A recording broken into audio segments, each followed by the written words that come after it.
Okay, welcome everyone. My name is, let me make sure I'm everything. Yeah. Welcome everyone. My name is Darel Eisen. I am a realtor located in San Diego, California, and I have been a real estate investor for quite some time. I'll get into the details of that. You are here to learn about real estate investing and specifically how to do it long distance. So let's go ahead and skip forward here if I can get my keyboard to respond. So about me and why am I qualified to help you on this journey, to educate you, whatever it is you're here looking for. So about me and about Homes by Darel. So I grew up in Louisville, Ohio. I'm an 8-year Marine Corps veteran, and I've been a San Diego resident since 1994. All right, I'm a dad to 2 boys. I love the outdoors. So that's why San Diego attracted me. It's why I never moved back to Ohio because I can't be locked up in the wintertime. I got to be able to get out and do stuff. 18 years of real estate investing experience. So I've been investing in real estate since early 2000s. I started out with my own condo first. I moved into it. Probably one of the dumbest buys I ever made. I never even went to the neighborhood in the middle of the day until I was under contract and well into the escrow process. I trusted a realtor friend that I was getting my MBA with at University of Phoenix, and he was not a good real estate agent. I mean, he was horrible actually. So he was just all in it for the money. It was during like that boom phase in the early 2000s, and that's why you got to watch out for real estate agents. Like I don't like to talk crap about people in my trade, but we are all not the same.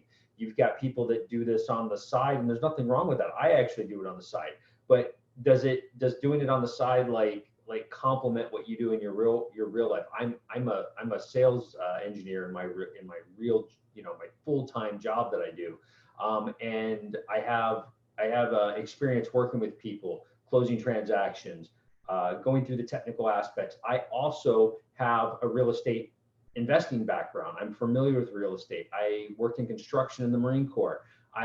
Everything that I've done in my life has kind of prepared me to be able to do this and do it, kind of half time. So that's what you got to look for. You got to look for a real estate agent that is going to serve you well, right? That's going to be responsive, going to do all the things that you want them to do. As far as my education into real estate investing, let's go to that before I talk about the School of Hard Knocks.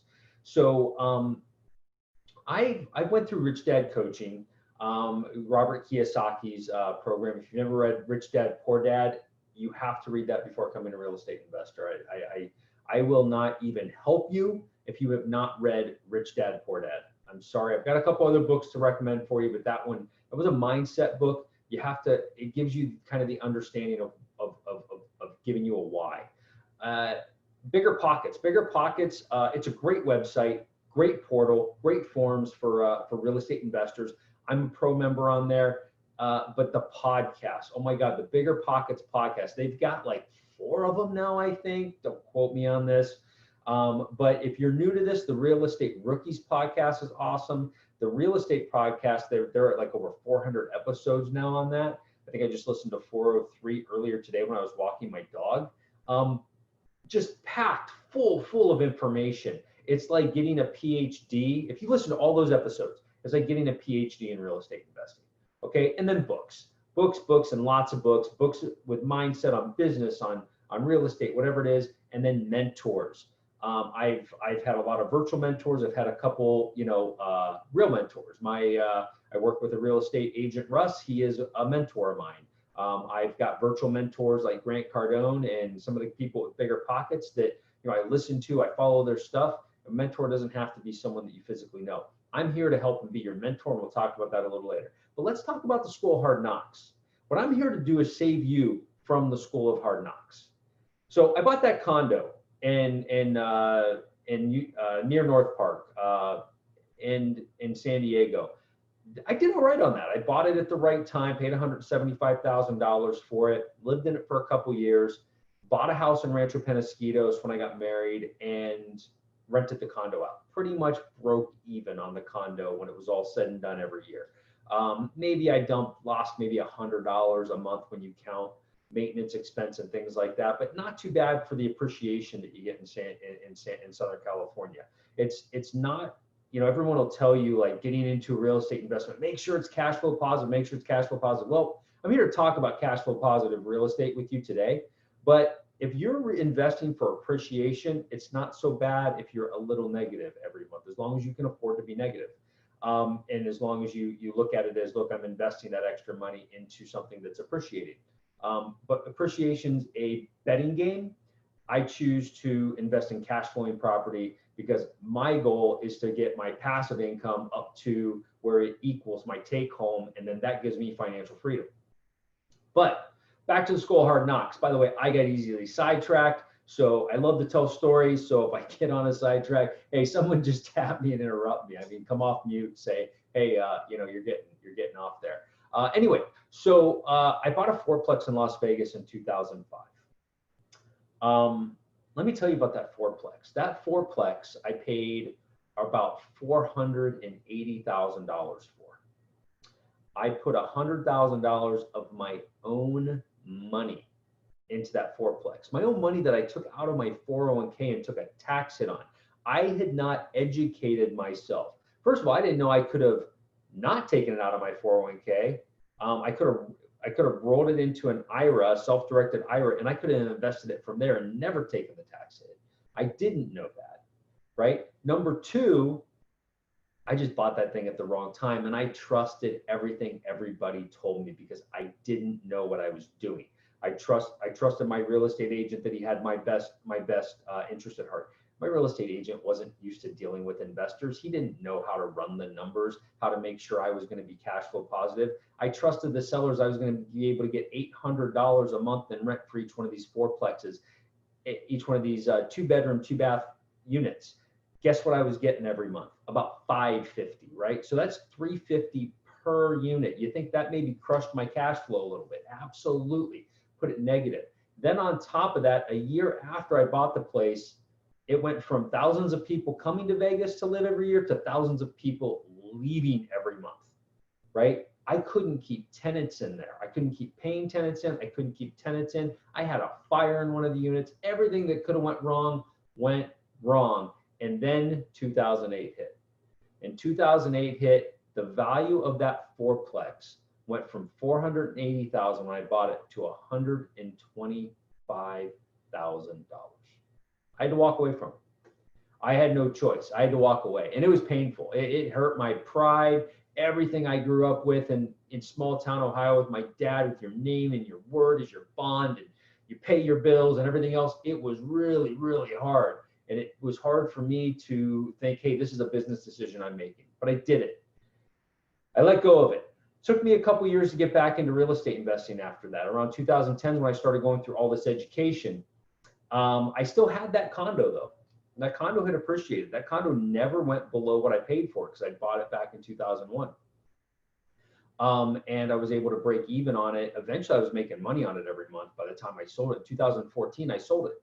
I took it and I moved the money into cash flowing properties that cash flow very well in the Ohio market at the time, in Northeast Ohio. I grew up in Louisville, Ohio, near Canton, Ohio, Akron, Ohio. So that's where I invest. I know the area. I have teams there. I have people I went to high school with that are real estate agents. I have property managers that I know very well. And so I've got a team of people I trust there. And then I went ahead and went into the Kansas City market and have some property there as well. And I've built a team there that I trust. So the properties that I've accumulated since 2017, really, which has only been the last 3 years, equate to about $163,000 annual gross income in my pocket. Well, it doesn't stay in my pocket because I have to pay mortgages, things like that. But what stays in my pocket at the end of the year is about $36,000, right?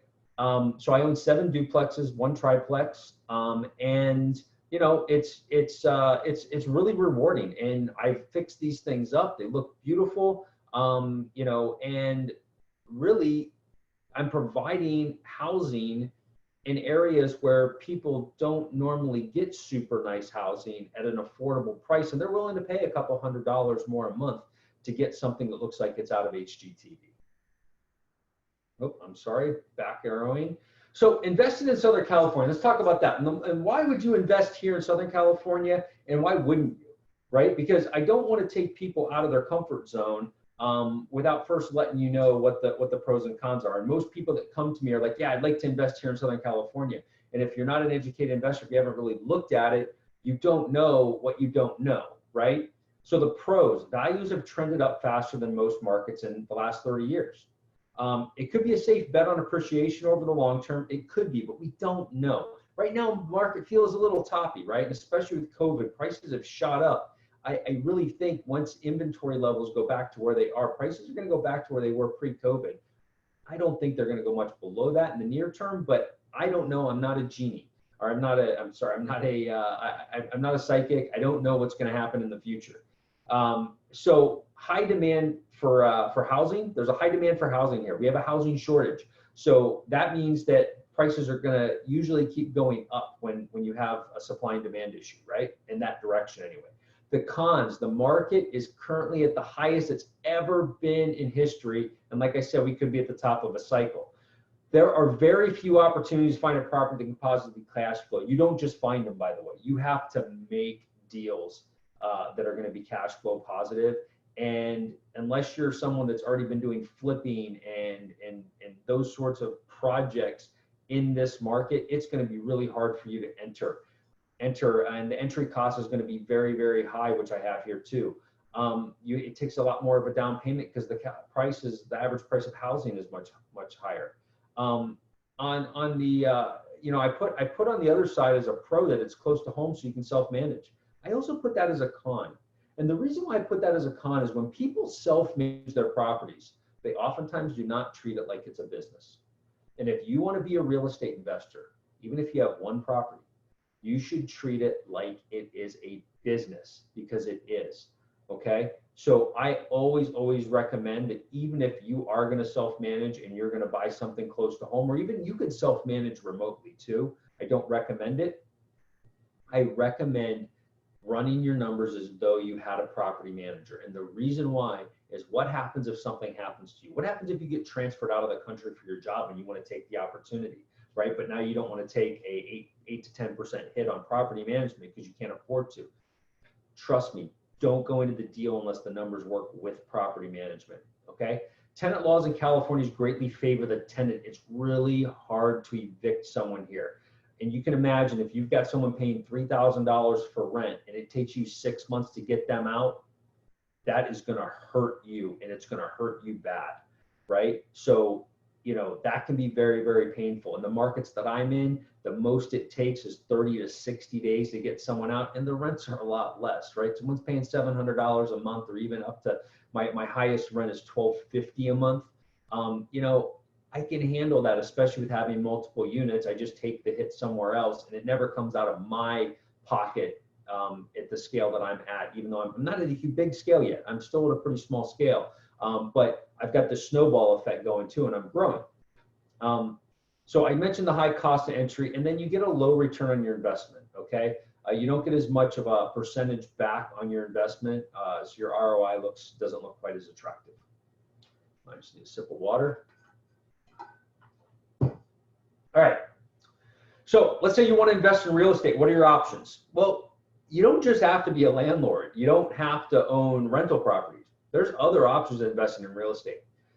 There are REITs. You can buy shares of a REIT. They're traded just like a stock in your 401k, IRA, or your trading accounts. Just understand, when you own a REIT, you're owning you're really not owning any real estate. You're owning a share in a company that owns real estate. So it's kind of like, owning a share of Tesla. You don't own a Tesla, or you don't own the assets particularly of that company. You own a share and an interest in it, right? So it's a little bit different, and you don't get all the tax benefits of owning real estate. Then there's syndications and crowd funds. These are private investments, and they range in investment types. They'll invest in anything from single family, multifamily, mobile home parks, commercial. I personally do have some money in syndications. I've invested in a couple in the past that I didn't like, And I do have money right now with Cardone Capital. And I got a little bit of money with him because I was just testing the water with him to see how it goes. And it's been going very, very well. I get my check every month, and I'm very, very happy. But you still, in those syndications, you don't get all of the benefits, and most of them that you get from real estate. Some of them you do. It depends on how it's written, how it's put together. Becoming a landlord gives you the ultimate in tax write-offs, the ultimate in control of your destiny of your asset, right? You're not counting on someone else to run your investment for you. So you can invest in single family, multifamily homes, small is considered 2 to 4 units. You can get residential loans on those. That's why those are considered small. So you can still get FHA, VA loans, those sorts of things on those. Large is going to start anything over 4 units is going to actually be considered commercial, but commercial residential. And then you can even do mobile home parks, right? I said mobile home farms. That's a little weird. But yeah. So and then commercial. Commercial is going to be things like self-storage, office building, retail, industrial. Could even be farmland, which is more agricultural. And there's some interesting USDA, believe it or not, loans that you can get to fund housing in agriculture areas, even if it's not a farm. So we're going to talk about being a landlord, though. What's it take to be a successful landlord? Well, the first thing it takes is patience. You can't get all bent out of shape over every little thing that breaks. You get a leak in the roof, you get a leak in the roof. You should have contingencies in place to handle that. That's where those reserves come into play. If you're running without reserves, then you might get a little stressed. Knowledge is you have to have knowledge of what you're doing. You got to get educated. I'm here to help mentor you and help you with the knowledge. You got to understand your numbers. You got to have the reserves to be safe. You need a great team around you. It is not a solo job. If you're trying to invest in real estate, do it all solo, all by yourself, you're going to be stressed out. You need a great team around you. And then you need some time. You need time in 2 ways. You need time to actually do the investing, look at what you want to do, and you need time to let your investments grow and make you money. All right. So oftentimes I put this little post that I put up on Instagram and Facebook like last week up here. And the reason why I put this up here is because I've had several people hit me up on my marketing, my flyers, and say, hey, I want to invest in real estate. And they're always coming, not always, maybe I'd say 8 out of 10 of these leads that I get that come to me about investing are looking, they don't have any money. They have no money. They have no experience, they have no knowledge, and they don't have a plan. And I just want you to understand, if you're looking to invest in real estate, it is called investing for a reason. You have to have something to invest. You have to either have money, time, be able to put in the sweat, or the experience. And really, in most cases, you need multiples of those. Okay? So just understand that. I'm here to help, and if you don't have the money, if you don't have any of this, that's what I'm here to like send you in the right direction, right? And kind of keep tabs on you and help you out. But if you're ready to invest and you want to like dive in and start investing stuff right now, you're going to need to be able to bring some of this to the table. Okay. So long distance investing, there's economic factors around it, right? So first thing we want to do is we want to find a market. We want to find a market that works well for us. And I've got 2 markets that I'm going to talk to you guys about today that I help people in. And I'll explain, but I want you guys to understand the background first. So how many people live there? That's important to understand, right? You have to have a dense enough area that you can actually get renters, all right? Is the population growing or shrinking? If the population is shrinking, you have a problem because there's going to be a supply and demand issue, but it's going to be too much supply for the demand, and your rents are going to start declining, and you're going to have trouble with vacancies. All right, is the economy diverse? In other words, is there just one company? So I grew up in Canton, Ohio. It's part of the Rust Belt, right? It was a steel and car manufacturing area, right? All manufacturing. We had the Hoover factory, we had Ford, we had tons of steel plants, and that all dried up. And that area got hit hard. But they reinvented themselves. Now there's insurance industry and a lot of things I'll show you that are there, and it's become much more diverse which is really, really great, right? That means if one thing leaves, it doesn't have as big of an effect. Are wages rising or falling or stagnant? This is important. You can't be charging more rent. You can't expect your rents to go up over time as your expenses go up if wages are falling or stagnant. And then what does the unemployment rate look like? Okay, you also need to know, so there's real estate factors. So those are the economic factors, but there's also real estate factors. You want to know what the ratio of owner occupied to rental properties. Do people just buy there? Is housing so cheap to buy that people buy and they don't rent? Okay, that's important to understand. Rent to value ratios are important to know. You got to know what the rents are compared to the price of the property. I go by the 1% rule. Like, and this is what I use when I analyze a property. So if I set you up on an MLS search and you're like, hey, Darel, I really want to check this one out, the first thing I'm going to look is what's it cost. Let's say it costs $300,000 for that property. And I do a rent calculation, and I do a little research and say, okay, well, rents are going to be $2,000 a month. I'm immediately going to tell you that property doesn't work. I'm not going to even look any deeper into it because I know it won't work, right? But let's say it's $2,800 in rent or $3,000 in rent. We get close to that 1% rule. Now I'm going to dig deeper. I'm going to look at all the expense factors. If all of a sudden I see though that there's like a $700 a month HOA fee and it's only $3,000, well, I'm probably back to that, like, yep, not going to look at it anymore, right? So there's things that like someone like me that's looked at thousands upon thousands of properties to invest in for myself and for my clients is going to be able to help you really, really get to things much faster that are going to work. So if you sign up with me and you send me something, you're like, hey, I really like this one, and I like get back to you in like 2 minutes and say that one doesn't work, just trust me. I took 2 minutes to look up what the rent would be, or I already knew what the rents were in the area, and I told you that that's not going to work, right? I'm not going to waste my time giving you a full report on something I know is not going to work. It's not good for you. It's not good for me. So anyway, but I will give you full reports on things that I think will work. So vacancy rate and time to market, you want to make sure the vacancy rates aren't too bad. And time to market is basically how long does it take to get it re-rented? If it takes you 6 months to get something re-rented, that's not good. You want like 30 days, right? Or less. Most of my stuff, almost all of my stuff, I haven't had anything sit longer than 2 weeks after it's been renovated. Usually, I've got my stuff rented before the last people move out. You know, or at least, you know, it's not rented, but it's like people are waiting to move in until we get it cleaned up and stuff. And then housing sales statistics are important. Know where the price of the houses are going. Are they going up? Are they going down? All right, so regulatory factors that you really need to think about. Property tax rates. I'm going to give you an example. I do not invest in Texas. Nowhere in Texas will I probably ever buy a property unless I lived there.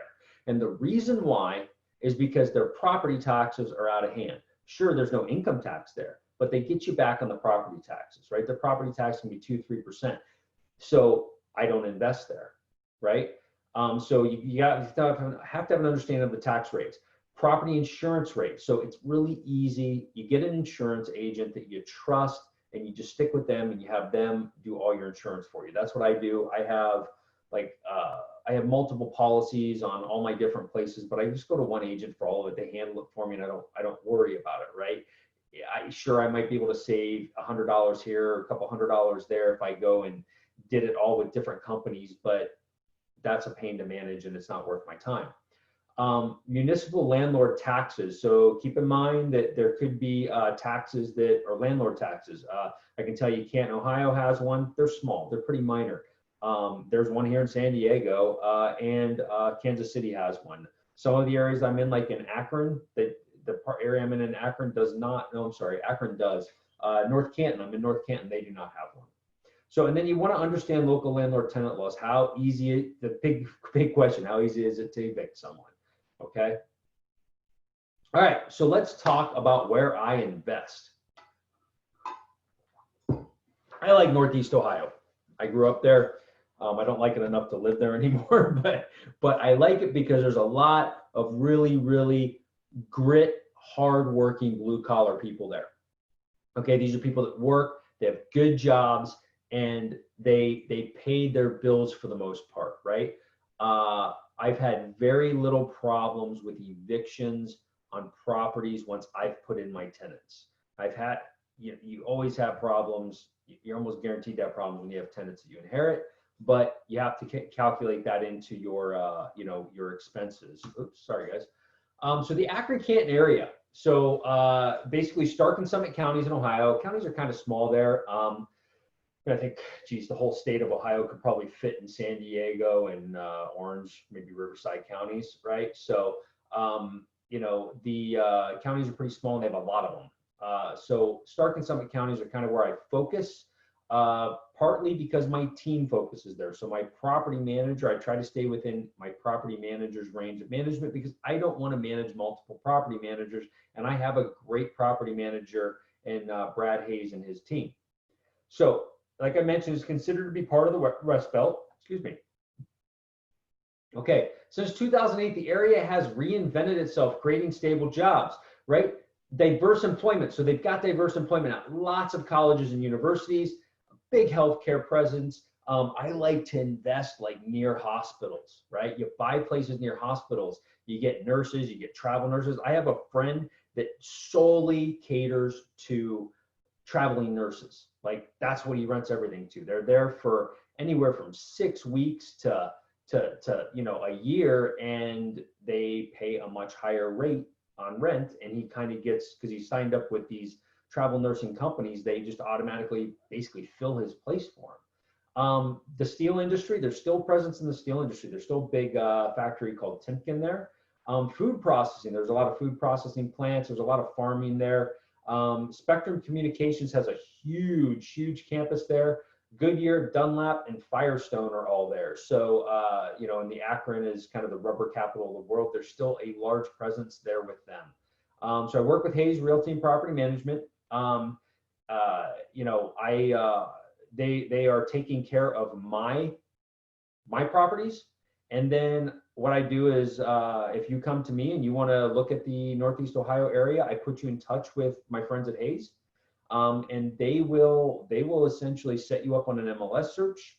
You will go through, and if you're interested in something, you'll let me and them know. I will run the numbers on it for you. They're not going to run the numbers for you. I will run the numbers for you on how it's going to look as a rental property. And then if you decide you want to make an offer on it, I'll even help you with like, this is what you should offer, or this is what works on your numbers, because you might come to me and say, hey, this place is $100,000. We run the numbers. I'm like, yeah, you know what? It doesn't work at 100,000, but it works at 90. So offer them 85, right? So those are the types of things I'm going to help you out with. And then from there, you put in the offer and hopefully you get the property and you're off to the races. But I'll give you some numbers here on what it looks like for single family, multifamily, as far as pricing goes. Multifamily, like I said, like this ranges from a duplex up to like a 10 unit. I paid $385,000. I think it was 385, maybe give or take 5,000, for a 10 unit complex that I bought that actually consisted of 5 duplexes. They're on different parcels yet share a parking lot. One thing I want to show you here is population trend. So this is a cool little chart. UN projections, like the UN has this database of major cities and what the population projections are. It's pretty darn cool. If you look here in Akron, the annual change rate dropped, right? And so a lot of people will look at this and be like, ooh, it's been declining. The number of people in the population, right? And you know what? It has declined a little bit the last few years, but a lot of these industries have moved there, and it's an inexpensive place for companies to move to, and there's more companies moving there. So they project now that it's going to be going up. So what I like is I'm getting in before everybody else gets in. This is where everyone else is going to start getting in. Everyone else is going to start getting in around here, around 2025, when things start to spike up, and that's when the prices are going to start to go up, right? You got this window, right, before things really start to crank up in an area, and these charts can be, it's a little bit of a gamble because you don't know this is going to really happen, but based on the data the UN has and based on the companies moving there, they can predict with some of their analytics what's going to happen in the future, which is really cool. Kansas City, on the other hand, you know, there's two sides to Kansas City. There's a Missouri and a Kansas side. Do not buy on the Kansas side. Stick to the Missouri side. I have a property. Oh, I have a property on the Kansas side. I wish I hadn't done it. The reason why is because their code enforcement and everything is really, really a pain to deal with. And the property managers don't even like to manage stuff over there. They'd much rather manage on the Missouri side. So prices aren't really that much different between the two. So I highly recommend, you know, looking at the Missouri side. And if you work with my friends at Northland Property Management and Orland Real Estate and Construction, they are going to help you out. One thing I really like with these guys is they have their own construction company, their own real estate company, and their own property management company. They're owned by the same guy, but they're all managed separately. And if you need, you know, they can take care of everything for you. My friends with Hayes, I like them in Ohio. They have the real estate and the property management. They don't have their own construction company, but they have access to a bunch of construction companies to get you bids, and they'll help you manage the projects. They'll even property manage or project manage it for you for, you know, for a fee. Kansas City has a huge amount of diversity, which is why I went here, right? I had been there, I visited there when my son had U.S. national futsal tryouts a few years back, and I you know, liked the area and decided to start investing there. So diverse employment, tons of healthcare, tons of insurance, Sprint's headquarters campuses there, AMC Theaters is headquartered there, Dillon Supermarket, Koch Industries, University of Kansas, to name just hundreds of others, if not thousands of other major companies that have huge presences in Kansas City, right? So property, investment grade properties there range in prices on single family from 90 to 250-ish. I mean, of course, some of their houses you can get a much more expensive house than 250 there, but that's not going to be your investment grade stuff. And then small multifamily from 100 to 700,000, right? So I paid like 100,000. I paid 100,000 for the duplex I own there. How can I help you? Well, we do a time check here. Oh yeah, we're looking good. We're looking good for questions and everything. All right, in order to be successful in real estate investing, all right, like I said, you need a great team. I want to be part of your team. I want to help mentor you. I just get something, I don't know, I sleep better at night knowing to help somebody that day, right? It gives me a warm, fuzzy feeling. So I'm an experienced investor. I can help you, but you know, I also want to make money. So I'm going to tell you exactly how I'm going to make money by helping you, and I'll explain that to you exactly how that works. I believe in, you know, open kimono and, you know, making sure everybody knows exactly how people are getting paid so that you understand my motivations and everyone else's motivations. So here's what I'm going to help you with. I'll help you to set your investing goals. If you don't know what those are, I will help you to discover them, right? I am going to help you identify properties with the help of my teams in Ohio and Kansas City. And you don't have to look at both markets. You can just look at one. I will help you research the rent range. So we'll get feedback from the property manager, but I will also do my own research on that, and, you know, run it by the property manager as well, and, you know, consult with those teams there to come up with, you know, what we think the median range rent would be to run our numbers off of, right? We're usually pretty rock solid on that number when we figure it out. I'll help you run your numbers on those properties. I will provide you reports and performers, very professional reports. I will show you some examples. I'll put you in contact with my team in the appropriate market, right? They're going to help you with this. They're going to make offers on properties for you. They're going to help you get your inspections completed and help you run due diligence.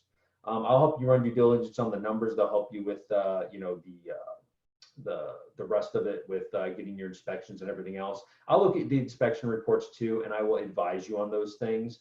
They're going to help you close on the property. They're going to help you hire contractors. They're going to help you find tenants, and then they're going to manage that property for you, so you end up with a nice passive investment when you're done with the process. Okay, basic principles when investing for cash flow, right? I want to put these here. This is a little bit of education. I'm going to do another webinar, probably not till next month, but I'm going to dig a little bit more into cash flow investing versus investing for appreciation. So keep an eye out for that webinar. 1% rule. I mentioned the 1% rule. This is for quick assessment. It is not a die-hard rule. If we're looking at a property that costs $100,000, we want to make sure the rent each month is about $1,000, right? If it's not, we probably isn't going to work out. If it's 900, yeah, it might work out. If it's 850, it might work out. If it's 500, it's not going to probably work out.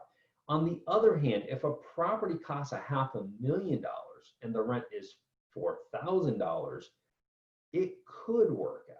And the reason why is because of this little thing called interest rates, right? Depending on what the interest rate is, depending on how cheap you can get your money. Also depending on how much money you're going to put down. So I like to run numbers typically with a 20% down, even if you plan to put down more, so that you can look at what your real numbers would be to make, that way we have a good comparison if it's really a good investment or not. We can make any property work on an investment standpoint and cash flow properly by putting down enough money. But the idea is to put down 20 to 25% and be able to cash flow well. Okay, this concept of breaking even or cash flowing on a property. Just because you can pay the mortgages and taxes and insurance with the rent does not make it a cash flowing investment. You have to account for all expenses and contingencies, and that's what I help you with. You want to get hard numbers on the following: taxes, insurance, HOA, rehab costs. HOA is easy, it's always going to be listed on the listing for sale. Insurance is pretty easy to find. You just ping an agent with the address and they will give you a quote. Taxes are easy to look up, and you know, either the realtor that you're using on my team or I can look those up and get those numbers. I will grab them because I'm running the numbers for you. And then rehab costs are a little more difficult, right?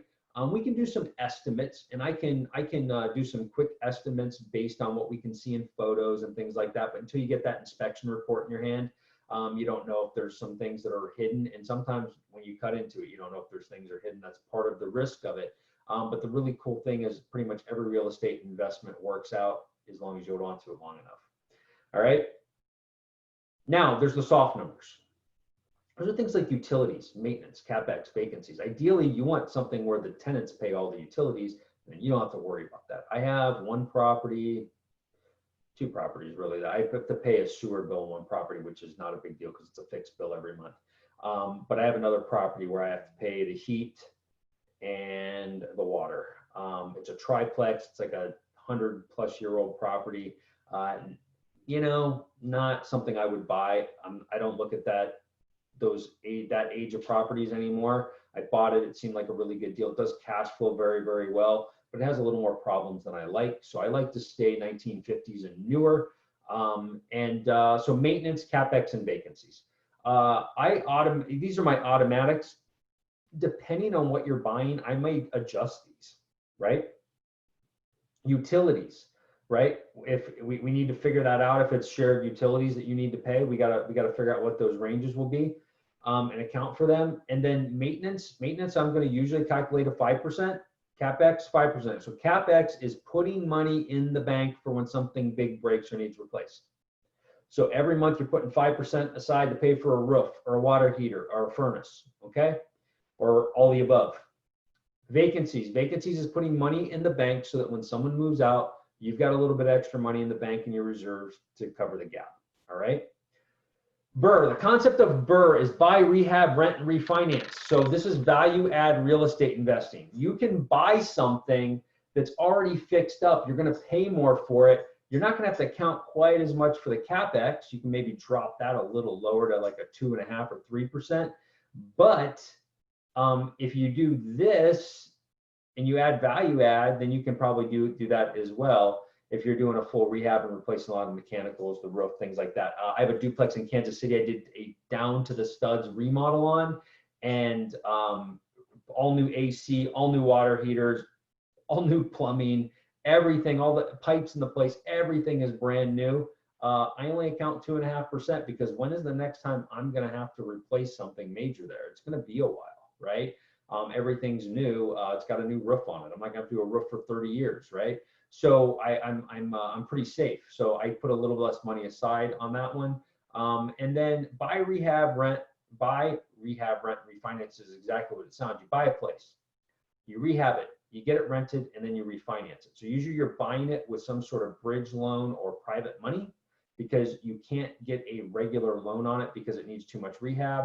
You work with one of my partners to get a contractor out to rehab it to your liking. You get it rented, and then you go back to the bank and you refinance it, and you try to get as much of the money that you put into it back out. There are lending options that will actually, with 20 to 25% down, they will give you a construction budget. They'll pay for the purchase and give you a construction budget that you can draw upon to help you get the place rehabbed and then refinance, and then they'll even do the refinance for you if you don't want to go with a traditional bank. What do those reports look like that I give you to help you with your investing? This is actually on my 10-unit. I run it as a 10-unit property, even though it's 5 duplexes. This shows some of my rehab I did inside. This is the kitchen, so very basic, but very nice. Like, I mean, these are, like I said, working class people. They're paying $700 a month for rent. These things were renting for $450 to $500 a month when I bought it. I've boosted the rents hugely. This actually shows what this report is the Burr report. So it shows what the expenses were before, what they are after, what the cash flow was before, what it is after I did the rehab. So you can look like my numbers prior to rehab. This is what I was getting for my return on investment, and this is what I was getting after. This shows what I had to put into it. Anyway, acquisition costs, refinancing, gives you all that information, right? Gives me financial projections based on rent growth and expense growth and things like that. And then I use Rentometer. So these are all paid tools. These are all tools that I pay for. There's no reason for you to go pay for them. I can run the numbers for you, and that's where my value add comes in, is to help you with these. I do this very, very quickly. It doesn't take me a lot of time. What does this cost you? What does it cost you to have me help you out? All right, so if you use me as your mentor and you invest through one of my partners, my services actually end up being free to you. And the reason why is because you're going to buy through them, and they're going to be your real estate agent. I'm not going to be your real estate agent if you're buying out of state. I will be your real estate agent. If you want to invest here in San Diego, I will work with you to find you a great investment that meets your needs. It may take some time because it's a hot market and it's kind of tough to find stuff right now. But I will help you find you something. I will run your numbers. I will be your realtor, and I will get paid just like every other realtor does by the seller, right? They're going to get the same thing. They're going to get paid by the seller. They're paying me for bringing you the lead. It's called a referral fee. Agents do it for each other. If you refer someone over to another agent out of state, totally legal process. Their broker pays my broker. I then get paid. So I get paid a referral fee essentially for bringing you to them and helping them grow their business, right? So I get a favor for a favor to help them grow their business. What do I charge? So I do, by the way, so I've had a lot of, unfortunately, I'd like to not have to do this deposit, but I've had a lot of people waste my time. It does cost me time to help people out. And if people just aren't ready to really pull the trigger and do something, a lot of times I'll end up spinning my wheels with them, right? So I do require you to put a little skin in the game. And what that is a $250 deposit just for mentoring you through the process. If you buy a property through one of my teams that gives me that referral, money back, I'll give you your $250 back once you close on the property. It's that easy. So I really don't want to make you pay anything, and I'm not going to make you pay anything. But if you do just waste my time, you're not ready to pull the trigger, you're not really taking it seriously, then I have to in some way be compensated for my time. If you are interested in me helping you and me mentoring you, and by the way, I was going to put up like a big slide before this and be like, the competition is going to charge you $40,000 for this boot camp, right? It's true. Like if you've ever been to one of those real estate seminars, right? I'm going to really help you, not just give you a bunch of fluff that kind of gives you all the information you need, but that one little bit that you need to execute. That's not what I'm going to do. I am going to help you and walk you through the process. And all I'm charging you is a $250 deposit in case you waste my time. So from there, just email me for a free personal consultation. We'll sit down, we'll talk about your investment goals, got a little sheet we'll work up, we'll talk about it, find out what you want to do. If it's something you seriously want to do, then you send me the 250. I get you set up. We start looking at properties, and it doesn't take that long to find something in these markets, not right now anyway, to invest in. And we'll be rocking and rolling, and you'll be on your way to financial freedom. A little bit about me, about Remax Connections. So I work for Remax Connections as a realtor. You know, we have a strong work ethic. I'm a hard worker. I have a ton of integrity. Integrity is probably my biggest quality, the thing that my dad was just really big on, son, a man is only as good as his word, right? And that kind of stuff just beat into my head. And then I became a Marine. So it's like, I cannot tell a lie. And I'm here to be your fiduciary and to be there to help you through the process. I put your interests first. Everything's learning based, so I'm going to help you learn the process. We're gonna adapt and overcome when necessary. Completely transparent. I'm not going to hide anything from you. If I see something that's off on a property, I would rather you waste $600 on a inspection fee and have that go down the toilet than end up executing on a property that costs you thousands upon thousands of dollars. I've walked away from 2 properties that I've had inspected in the past, probably cost me a total of about $1,000 that I didn't buy. And I'm glad I didn't buy them because I found out things that were just going to cost me too much money. It blew the deal, right? That can happen. But in the end, you looked at what I have, right? I have $36,000 a year of extra money in my pocket. And that's growing as I add more and more properties. We have strong morals and ethics. Our beliefs are strong.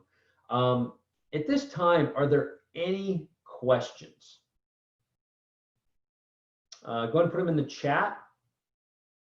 Thank you. Hold on a second. Jeffrey, hey, yeah. So Jeffrey's question is, hey, Darel, what if I don't have the money right now to invest, but I know within the next 6 months I will have 30 to 40K. So that's something I didn't really talk about. I should have put that in my slides. I'm gonna have to add that. What do you need to invest in these areas? You need about 20 to 30,000 to really get started investing in these areas. If we're gonna go after single family homes, that lower amount will work. If you wanna go multifamily, the higher amount.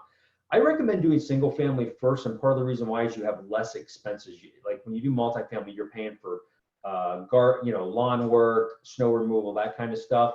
And when you go single family, the people that live there pay for that. But yeah, hey Jeffrey, if I don't know, you get a tax return, whatever it is you're getting, you got an inheritance coming in, whatever it is that you've got going on, I'm happy to start working with you now. Just shoot me an email. We'll set up a time to talk. And then, that's actually like the best scenario. If you don't have the money now, but you're going to have it in the future, that gives us time to work on your education a little bit. And it's not like a formal process. We're not going to schedule like a weekly call. The way it's going to work is you're going to get set up. You're going to start looking at properties, and you're going to ask me questions over emails. You're going to maybe hit me up over the phone, over text. I'm going to hit you back saying this one looks good. We should pull the trigger if it's still available. I watched this property one time. And I wish I'd had the money to invest in it. I watched it for a while. The numbers didn't work for me at the time.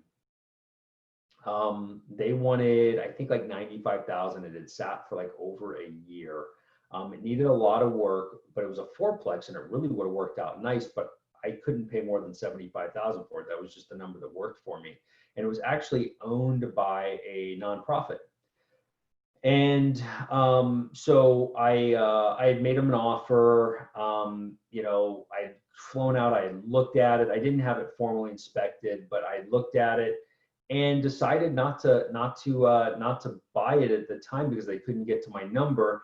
They finally got to my number, but in the meantime, I had bought something else and I didn't have the money to put down on it anymore. But I did see it end up getting picked up, and but it took like a year and a half, right? So, and that property looks to be doing very, very well, and I like what they've done with it. I've driven by it when I've been back in Ohio. So, the bottom line is, yeah, I can help you out. We can start looking at stuff now. And you can start looking at properties. I can help you with the numbers, and you just do it slowly while you kind of educate yourself, listen to some Bigger Pockets podcasts, and read a couple books, and we'll get you going. Let's see, other questions.